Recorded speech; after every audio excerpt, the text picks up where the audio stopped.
안녕하십니까. 염초로 신부입니다. 이번 주부터 제가 직접 여러분들이 사용하게 될 이 주일 독서 복음 말씀의 기초 자료를 준비하고 또 이렇게 영상으로 설명을 하게 되었습니다. 아무쪼록 이번 영상이 여러분들이 이 그날 이 주일 독서 복음 말씀을 이해하는 데 도움이 되시기를 희망합니다. 먼저 이 유혹이라는 주제를 다루면서 사순 시기의 의미에 관해서 먼저 설명을 하면서 이번 시간 진행하도록 하겠습니다. 자, 그러면 사순 시기 너무 잘 알고 있죠. 제2수요일부터 이제 시작되는 이 사순 시기는 우리가 잘 알다시피 예수님의 죽음과 부활, 예수님께서 십자가에서 돌아가시고 사흘 만에 부활하셨다. 이게 어떻게 보면 우리 신앙에서 제일 중요한 주제이죠. 그 주제를 기념하는 파스카 성삼일, 파스카 성삼일, 이제 나중에 부활절이 끼어 있는 파스카의 성삼일을 준비하는 40일의 시간이죠. 그리스도인들은 바로 이 사순 시기 동안 자신들이 걸어왔던 과거의 삶을 이렇게 되돌아보면서 다시금 자신의 십자가를 생각하고 또 그 십자가를 기꺼이 지고 예수님처럼 이제 부활할 것을 또 다짐하는 시기가 이 사순 시기입니다. 사순, 40이라고 하는 이 숫자, 성경에서 매우 중요하다는 것 우리가 너무 잘 알고 있습니다. 이제 40이라는 숫자를 이제 성경에서 쭉 찾아보면 먼저 창세기에 노아가 노아의 방주 아시죠? 홍수 때, 홍수 전에 노아가 방주를 만들어서 방주에 들어가는데 그렇게 방주에 들어가서 홍수가 내립니다. 홍수가 내리는데 40일 동안 노아는 방주 속에 들어 있었습니다. 그래서 40일 동안 방주 속에 들어가서 하늘이 열려 밤낮으로 비가 내리며 땅을 씻어내던 시기 동안 노아가 방주 속에 있었고 또 하느님께서 홍수로 땅을 씻던 시기도 40일이었습니다. 그리고 산봉우리가 드러난 다음에 노아가 바로 나가지 않고 창문을 열기 위해서 또 기다렸던 시기도 또 40일이었습니다. 항상 보면 기다리는 시기, 씻는 시기 이런 것이 40일로 창세기에 잘 나오죠. 또 모세가 하느님과 계약을 맺기 위해서 시나이 산으로 올라가지 않습니까? 그 시나이 산에서 모세가 하느님과 40일 동안 그곳에 머뭅니다. 이때도 40이라는 숫자가 나오고 또 이스라엘 민족이 광야 생활을 한 것도 또 40년이죠. 이제 40년 광야 생활 다음에 이스라엘 민족은 적과 꿀이 흐르는 가나안 땅으로 들어가서 모세가 명령한 대로 하느님과 또 계약을 맺으면서 또 기억을 합니다. 어쨌든 이것도 또 40년이라는 시기가 필요했죠. 또 아합과 이제벨 혹시 아십니까? 열왕기 상권의 엘리야 예언자 시대 때 북쪽 이스라엘의 임금이었습니다. 아합은. 이제벨은 이방인 여자였죠. 이방인 여자. 아합이 이방인 여자 이제벨과 결혼하면서 온갖 우상을 이스라엘에 다 끌고 들어왔는데 이것 때문에 엘리야, 엘리사 예언자들이 아합과 이제벨에게 그래서는 안 된다. 오직 하느님께만 매달려야 된다고 강하게 주장하다가 이제 아합과 이제벨에게 쫓겨나게 됩니다. 그래서 엘리야가 도망을 쳐서 이제 하느님의 산 호렙이 이제 시나이산의 다른 이름이거든요. 호렙산, 시나이산을 향해서 40일을 걸어갑니다. 그리고 나서 호렙산에서 이제 하느님을 만납니다. 대개 보면 이 40일이 지나고 나면 무엇인가 하느님과 맺는 계약이 이루어진다. 그리고 이 40일 동안은 그것을 기다리고 준비하는 시기, 그런데 기다리고 준비하면서도 40일 동안 또 깨끗하게 정화되기도 하는 이런 시기가 바로 성경에서 이야기하는 40이라는 숫자와 관련되어 있는 시기입니다. 아무래도 이제 사순절도 바로 이런 시기이죠. 40일 동안 정화하고 기다리면서 결국 우리가 이제 새로운 계약이라고 하는 하느님과 이스라엘의 옛 계약이 파기되고 예수님의 피로 새롭게 하느님과 이스라엘의 계약을 맺는 이 파스카 성삼일을 기다리는 시기이다. 새 계약을 기다리는 40일의 시기가 바로 이 사순절이다. 이렇게 이야기할 수 있겠습니다. 재미나게도 오늘 복음에서 또 볼 수 있듯이 예수님도 세례를 받으신 다음에 광야에서 40일 동안 사탄에게 유혹을 받으시죠. 예수님도 40일 유혹을 받으시는데 유혹을 받으시는 동안 예수님도 들짐승과 함께 지내시면서 이제 공생활을 또 준비를 하십니다. 그런 다음에 하느님 나라를 선포하기 시작하시는데 뭐 이렇게 보면 40일이라고 하는 것은 어느 정도 이제 새로운 어떤 시기를 준비하는 시기다. 이렇게 이야기할 수 있겠습니다. 네, 다음으로 주님의 무지개에 관해서 함께 살펴보도록 하겠습니다. 사순 시기를 시작하는 오늘 우리는 일독서에서 40일 동안 정화의 시기를 지낸 다음에 노아와 그 아들들이 하느님과 계약을 맺는 장면을 보게 됩니다.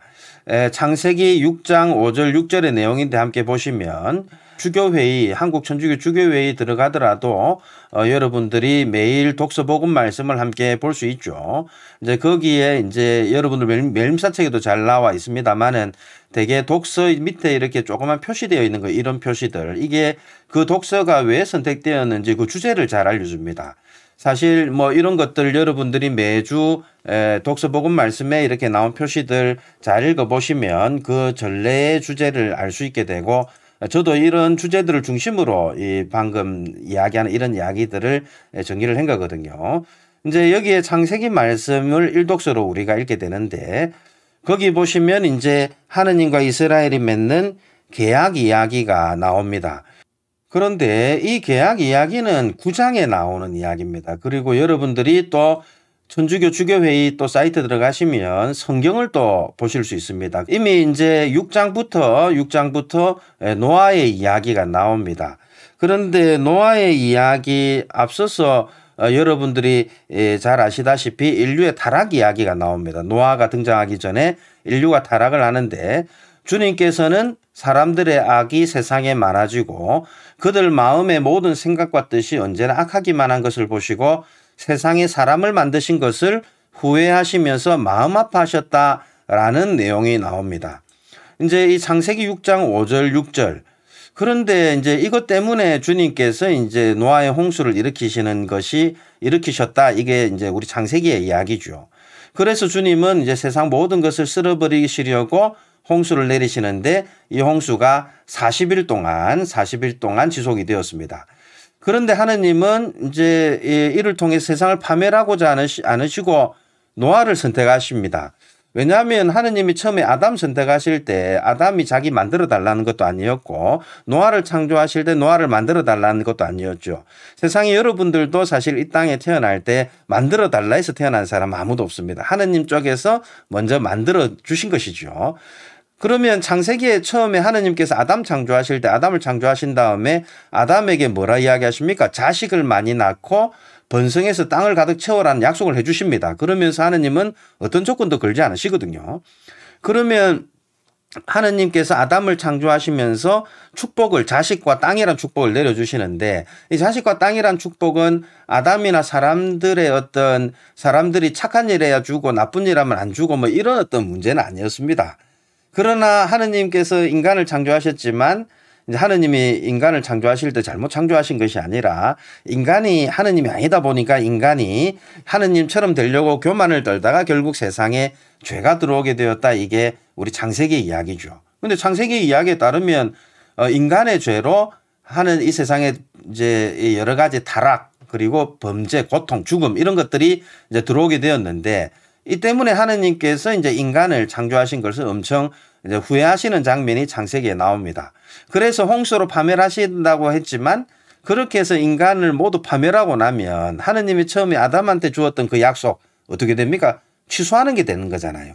하느님이 하신 말씀이 취소된다. 우리 성경에서는 그런 개념이 없습니다. 하느님은 항상 약속하시고 당신의 계획한 것을 인간에게 알려주시는데, 이제 인간에게 알려주시면서 그걸 약속이라는 형태로 알려주실 때 반드시 그것을 하느님은 이루시는 분이시죠. 인간이 어떤 저지리를 하고 인간이 어떤 죄를 짓더라도 하느님은 당신의 계획을 이루시는 분이시다. 이게 우리 성경이 하는 이야기입니다. 결국은 하느님은 아담에게 했던 약속을 이루시기 위해서 홍수로 세상을 멸망시키지 않고 노아를 선택하시죠. 노아를 선택해서 아담에게 주었던 약속이 지속되도록 만드십니다. 그래서 여러분들이 창세기 9장 1절을 보면 하느님이 노아에게 약속하시는 장면, 노아에게 약속하시는 장면이 나오는데, 그 내용이 흥미롭게도 여러분들이 아담에게서 볼 수 있었던, 아담에게 주었던 그 약속이 그대로 주어집니다. 하느님께서 노아와 그의 아들들에게 복을 내리시면서 자식을 많이 낳고 번성하여 땅을 가득 채워라. 뭐 이렇게 이야기하죠. 이제 이런 어떤 장면들을 우리는 성경에서 보면서 하느님은 아담에게 주신 약속을 취소하는 분이 아니시다. 그리고 노아를 통해서 당신의 약속을 지속하신다. 이게 바로 우리 이 창세기의 주제입니다. 어쨌든 이게 일독서의 말씀처럼 하느님은 그래서 노아와 계약을 맺으시고 그렇게 당신이 계약을 맺은 표징으로 무지개를 주십니다. 하느님의 무지개 주시는 그 장면 또 함께 읽어보면 이제 이렇게 적혀 있습니다. 내가 너희와 내 계약을 세우니 다시는 홍수로 모든 살덩어들이 멸망하지 않고 다시는 땅을 파멸시키는 홍수가 일어나지 않을 것이다. 하느님께서 다시 말씀하셨다. 내가 미래의 모든 세대를 위하여 나와 너희 그리고 너희와 함께 있는 모든 생물 사이에 세우는 계약의 표징은 이것이다. 내가 무지개를 구름 사이에 둘 것이니 이것이 나와 땅 사이에 세우는 계약의 표징이 될 것이다 라고 말씀하시죠. 그런데 여기서 무지개라는 단어 뭐 이게 미래의 모든 세대를 위하여 세우시는 표징이다. 이렇게 이야기를 합니다. 그런데 여기서 무지개라고 번역했지만 이 케세트라고 하는 단어 무지개라고 번역했지만 이 케세트는 원래 활을 의미합니다. 활. 여러분들이 이제 큰 비나 홍수가 있고 나서 이렇게 하늘을 보면 해가 뜨었을 때 무지개가 생기면 꼭 활처럼 생기지 않았나요? 그 활을 의미하는 이 케세트, 무지개 뭐 같은 단어입니다. 그런데 성경 원문을 그대로 옮기면 하느님께서 무지개를 세우리라 했지만 그 무지개를 정확히 번역하면 나의 무지개입니다. 그래서 내가 나의 무지개를 구름 사이에 둔다라고 이렇게 되어 있습니다. 나의 무지개를 구름 사이에 둔다. 그러면 무지개 자체 하느님의 활, 나의 무지개, 나의 활을 둔다. 요것은 이스라엘의 사고방식 안에서 아주 중요합니다. 성경에서 여러분들이 하느님의 활에 관한 여러 가지 구절들을 만날 수 있거든요. 사실 활이라고 하는 건 전쟁 도구잖아요. 전쟁 때 나갈 때 남을 공격할 때 쓰는 도구인데 하느님이 주로 성경에서 이 활을 쏠 때 애가 2장 4절, 2장 12절 그리고 하박국 예언서 3장 9절, 스가랴 예언서 9장 13절 이런 구절들을 여러분이 한번 확인해 보시면 하느님은 이스라엘을 벌하거나 혹은 그들을 구원할 때 이 활을 사용을 합니다. 이 활이라고 하는 것 하느님의 처벌 혹은 구원의 상징입니다. 이렇게 보면 하느님이 무지개를 세운다는 것, 이제 나의 구원의 표징을 세운다는 것뿐만 아니라 하느님과 맺은 계약을 이제 기억하면서 우리가 그 계약을 잘 지킬 때는 이 하느님의 계약이 우리들에게 구원의 표징이 되지만 우리가 그 계약을 어기게 될 때는 또 우리에게 여전히 처벌의 표징이 되기도 합니다. 뭐 그런데 하느님은 일단 홍수로 처벌하신 다음에 무지개를 주시면서 영원히 우리 뭐 나쁜 짓 해도 벌 안 준다 이런 의미가 아니라 벌을 인간의 죄에도 불구하고 결코 세상을 파멸시키지 않으실 것이다. 그러면서 그들에게 이제 당신의 무지개를 보여주심으로써 구원을 하시는 하나님이시면서 동시에 그들을 처벌하시는 하나님이심을 우리가 잘 기억해야 한다. 뭐 이런 어떤 표징으로 하나님이 무지개를 세우시는 거죠. 이처럼 무지개는 하느님의 처벌과 그리고 구원을 모두 상징하는 표징이 된다는 것이죠. 이제 여기까지 이제 함께 무지개에 관해서 살펴보았습니다. 다음으로 이제 바른 양심이란 주제, 이독서의 주제입니다. 오늘 이독서는 이제 베드로 1서 이제는 세례가 여러분을 구원합니다라는 주제로 되어 있는 베드로 1서. 이제 여기를 쭉 읽어보시면 세례의 의미, 노아가 방주를 만들 때 하느님께서는 참고 기다리셨지만 그들은 끝내 순종하지 않았습니다. 이제 노아가 홍수로 인해서 하느님이 그들을 처벌하시면서 구원하셨지만 인간은 계속된 어떤 방탕, 계속된 범죄 이런 것들로 인해서 결국은 끝내 순종하지 않았다. 이게 베드로 1서의 이야기죠. 이제는 그것이 가리키는 본형인 세례가 여러분을 구원합니다. 이 세례에 관해서 이제 본형, 예형과 본형이라고도 이야기합니다. 노아의 홍수는 세례를 준비시켜주는 예형이고 세례는 노아의 홍수를 다시금 보여주는 본형이다. 노아의 홍수가 죄를 씻고 또 일부는 구원하지만 세례는 우리의 죄를 씻으면서 우리 모두를 구원시키는 것이죠. 이제 여기에서 노아의 홍수의 의미가 이제 예수님 세례를 통해서 완전히 다른 의미로 변형되는 것을 이야기하는 게 베드로 1서입니다. 세례는 몸의 때를 씻는 일이 아니라 예수 그리스도의 부활에 힘입어 하느님께 바른 양심을 청하는 일입니다. 바른 양심. 결국은 노아가 방주를 만들 때 하느님께서 참고 기다리셨지만 사람들이 하느님에게 순종하지 않음으로써 홍수의 파멸을 경험하게 되죠. 홍수는 그들을 씻어주는 정화가 아니라 파멸로 다가와 왔었지만 몇몇 사람에게는 방주에 들어가 물로 구원을 받는 또 표지가 되죠. 그들이 선택된 이유는 분명 노아가 의로웠기 때문이고 하느님이 또 당신 스스로 약속을 깨뜨리지 않기로 결심하셨기 때문입니다.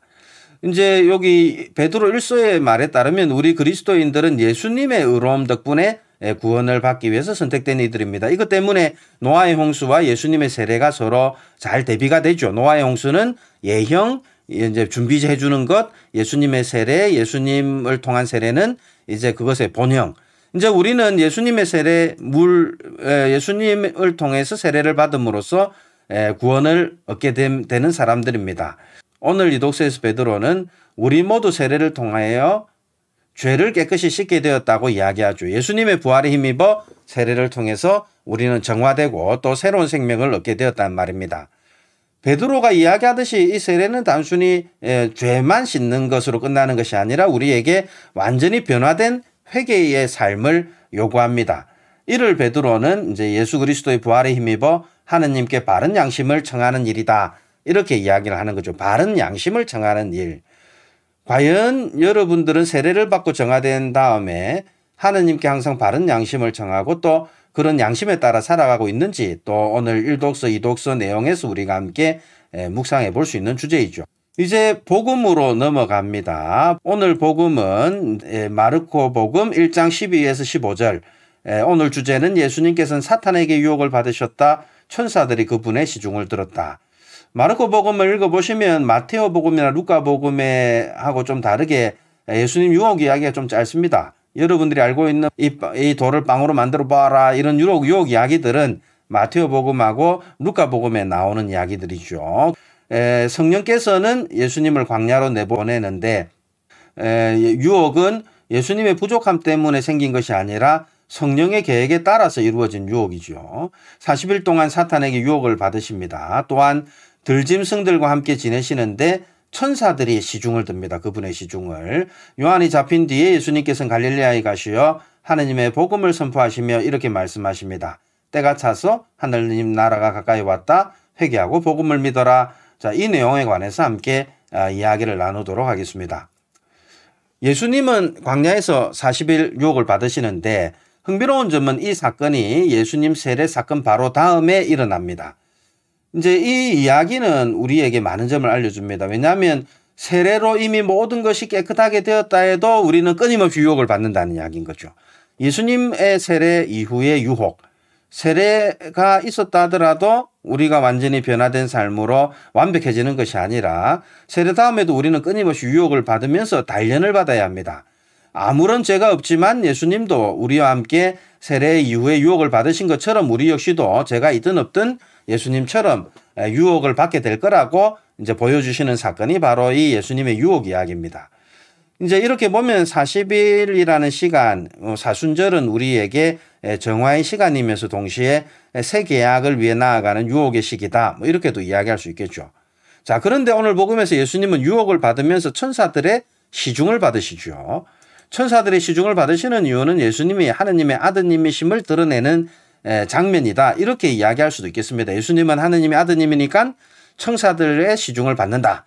그러나 이것은 우리 상황을 드러내기도 합니다. 왜냐하면 세례를 통하여 우리 역시도 예수님의 죽음과 부활에 동참하고 또 하느님의 자녀가 되었잖아요. 이런 우리 역시도 예수님처럼 유혹을 받으면서도 하느님 축복으로 파멸하지 않고 하느님은 약속을 지키시는 분이기 때문에 우리를 파멸로 이끌지 않으시고 항상 우리를 보호해 주시고 천사들이 우리를 보호하고 있다.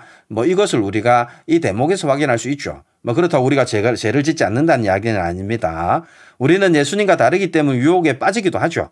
그러나 항상 하느님은 그런 우리들을 파멸로 이끌지 않으시고 우리를 보호하시고 우리를 구원으로 나아가게 하신다. 이게 오늘 또 복음에서 우리가 읽어낼 수 있는 이야기입니다. 하느님은 여전히 우리에게도 주님의 무지개를 항상 보여주시는 분이시다. 이 이야기죠.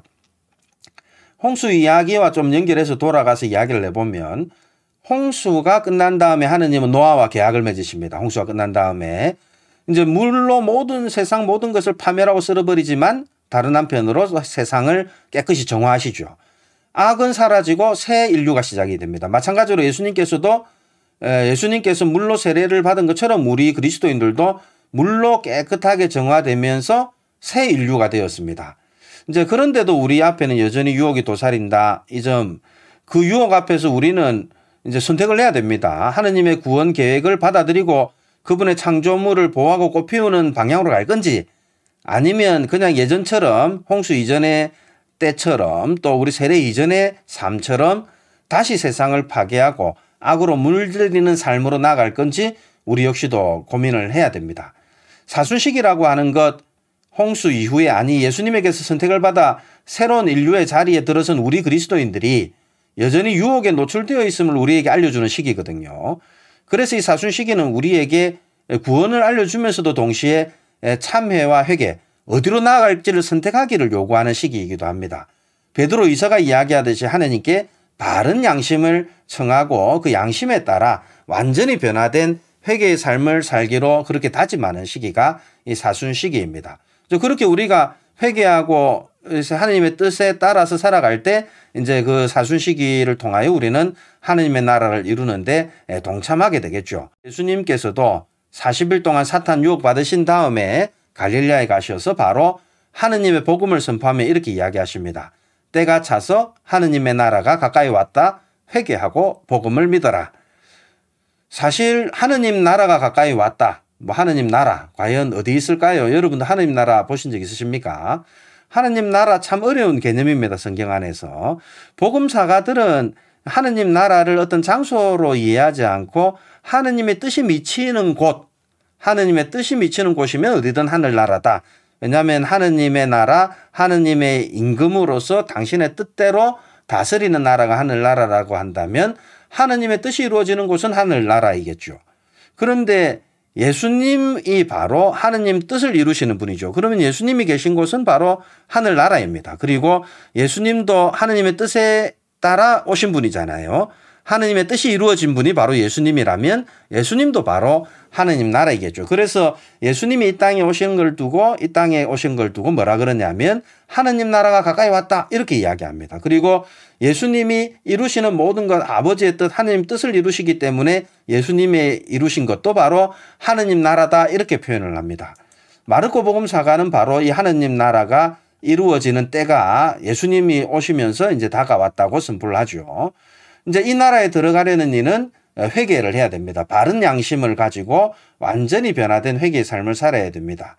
그렇게 우리가 하느님과 맺었던 계약을 잘 지키고 바른 양심으로 살아갈 때 우리 역시도 하느님의 뜻을 이루는 하느님 나라를 이루게 되겠죠. 결국은 모든 것이 하느님 뜻이 이루어지는 것, 그것이 바로 하늘나라고 우리는 그런 하느님 뜻을 이루는 그런 상태로 들어가게 될 것입니다. 그런데 이것은 우리들 노력만으로 이룰 수 있는 것은 아닙니다. 사실 우리는 하느님 편에서 주시는 은총이 없으면 결코 하느님의 뜻을 이룰 수 없습니다. 왜냐하면 우리는 나약하기 때문에 언제나 우리 눈앞에 펼쳐지는 여러 가지 유혹에 빠지곤 하죠. 그래서 예수님과 우리는 결정적으로 다릅니다. 이런 우리들에게 예수님은 이야기하십니다. 복음을 믿어라. 복음을 믿어라. 우리는 나약하기 때문에 우리 스스로 하느님 나라를 이룰 수도 없고 그 나라에 들어갈 수도 없습니다. 그래서 예수님은 우리들에게 먼저 복음을 믿어라라고 이야기하십니다. 자, 그러면 복음이란 과연 뭔가? 이것은 제가 앞서 설명한 바로 그 내용입니다. 창세기 시작부터 제가 말씀드렸죠. 하느님은 노아의 번제물의 향내를 맡으면서 마음속으로 사람의 마음은 어려서부터 악한 뜻을 품기 마련이니 내가 다시는 사람 때문에 땅을 저주하지 않으리라. 이번에 한 것처럼 다시는 어떤 생물도 파멸시키지 않으리라. 땅이 있는 한 씨 뿌리기와 거두기, 추위와 더위, 여름과 겨울, 낮과 밤이 그치지 않으리라. 하느님이 세상을 파멸하지 않으신다는 이야기입니다. 아담의 범죄에도 아담과 맺은 약속을 취소하지 않으시고 노아 이후에 사람들이 죄를 지어도 노아와 맺은 약속을 취소하지 않으시는 하느님. 하느님은 약속을 버리지 않으시는 분, 하느님은 약속을 지키시는 분이시다. 이게 바로 우리들에게 복음, 기쁜 소식인 거죠. 우리들의 잘못에도 불구하고 그 잘못을 용서받을 수 있다는 것, 죄에도 불구하고 구원으로 나아갈 수 있다는 것, 그것을 예수님이 이루어 주셨다는 것, 그것이 바로 우리가 믿고 있는 기쁜 소식입니다. 이런 구원을 입으려고 한다면 예수님 덕분에 이 모든 것이 일어났다는 것을 받아들여야 됩니다. 예수님 덕분에 우리 모두 파멸되지 않게 되었다. 예수님이 바로 우리를 파멸시키지 않겠다고 약속하시면서 하느님이 주신 바로 그 표지, 주님의 무지개, 주님의 활이라는 사실을 받아들여야 된다. 그렇게 우리가 그 예수님을 믿고 예수님 덕분에 그래 되었다는 것을 받아들이는 사람만이 예수님께서 알려주시는 하느님 뜻을 실천하면서 하느님 나라로 들어갈 수 있다. 이게 우리가 읽고 있는 독서와 복음의 주제입니다. 이제 마무리하면서 사순시기 이야기로 다시 돌아갑니다. 세상은 여전히 여러 가지 자연재해나 전쟁 소식 또 여러 가지 사회적 문제를 어수선하죠. 세상은 사실 단 한 번도 첫 번째 하느님께서 창조하실 때 모습으로 회복된 적이 없습니다. 이런 상황에서 우리 그리스도교 신자들은 정신을 바짝 차리고 각자의 자리에서 회개하면서 올바른 양심을 가지고 또 복음을 믿으면서 충실히 살아가야 합니다.